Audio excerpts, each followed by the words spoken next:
झांसी का इतिहास प्रथम स्वाधीनता संग्राम के लिए विश्व भर में पढ़ा जाता है।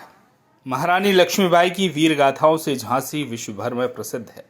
डॉक्टर सुरेंद्र नारायण सक्सेना सेवानिवृत्त एसोसिएट प्रोफेसर व हिंदी के विभाग अध्यक्ष रहे। भारतीय इतिहास से संबंधित कई पुस्तकों का संपादन किया। झांसी का इतिहास कविताओं और विभिन्न पुस्तकों की संग्रह से देश के समक्ष उसे प्रस्तुत किया।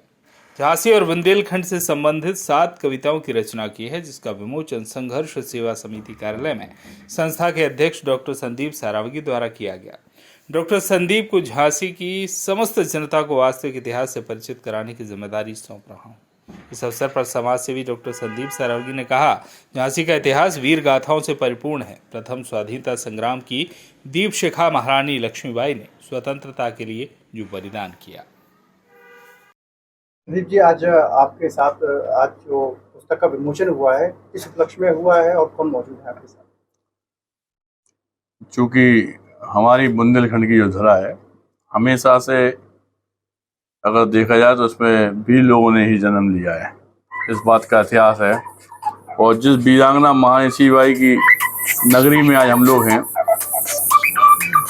उस नगरी को भी पूरा संसार जो है वो महारानी वीरांगना लक्ष्मीबाई के नाम से ही जानता है। सबसे अच्छी बात ये है कि हमारे यहाँ आप जैसे व्यक्तित्व के धनी लोग वास्तविकता में छुपे हुए हैं। आपका जो निवास है वो शहर में हमारे लक्ष्मी टॉकीज के पीछे है। और मोहे तो मोरे कवित बनावत जो आपने जो लिखी है, हमारी आपसे कम से कम घंटों भी बातचीत हुई, चर्चा हुई, सब कुछ हुआ। लेकिन अच्छा लगा हमें, चूँकि आप आशीर्वाद देने के लिए, अपना साथ और प्यार देने के लिए संघर्ष सेवा समिति में आए।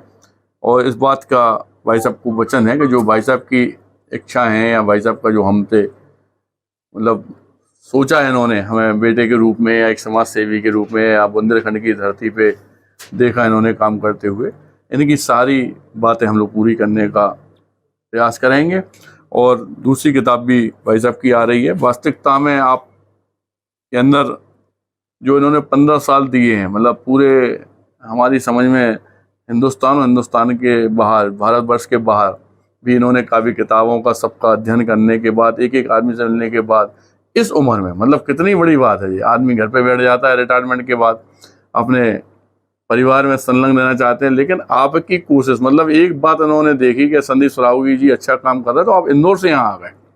ये काफ़ी बातें ऐसी हैं जो इनकी अपने लिए प्रेरणा स्रोत हैं कि आदमी कभी उम्र से नहीं थकता। हम बताएं, अगर उसके अंदर जज्बा हो तो उसकी उम्र उसके सामने मायने नहीं रखती है। इसलिए मैं धन्यवाद करना चाहता हूं भाई साहब का, और इस बात का वचन देना चाहता हूं कि आने वाले समय में जो भाई साहब की हमसे अपेक्षाएं हैं उन्हें मैं एक बेटे के रूप में बस यही चाहता हूं कि आज सुभद्रा कुमारी चौहान को आप क्यों याद करते हैं?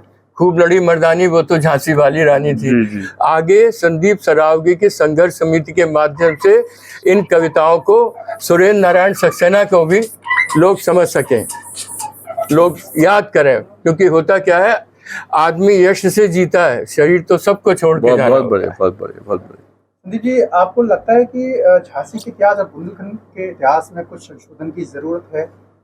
बिल्कुल ज़रूरत है, क्योंकि मतलब अभी 3 घंटा की वार्तालाप में बहुत बड़ी बात सामने आई कि रानी महल रानी जी का ना होके उनके ससुर साहब के बड़े भाई का था। जब अंग्रेजों ने उन्हें बाहर निकाल दिया था किले से, तब वो यहाँ पे निवास किया उन्होंने। काफ़ी बातें, काफ़ी जानकारी जो आज हम तो इतने उम्र के हो गए, लेकिन सच्चाई ये है कि हमारे जो बच्चे पढ़ाई लिखाई कर रहे हैं उनके पास भी यह इतिहास नहीं है। तो इस इतिहास को बच्चों के सामने रखना, झांसी की भव्यता क्या है इस बात को समझाना, वास्तविकता में इस बुंदेलखंड की भूमि पे भाई साहब जैसे लोगों ने अपना जीवन दिया, समर्पित रहे, अपनी रचनाएं लिखी, अपनी कविताएं लिखी, मतलब एक इन सबको अपने बच्चों को, जो हमारे वास्तविकता में आने वाले भविष्य हैं, उन तक पहुंचाने की जिम्मेदारी मैं स्वयं लेता हूं।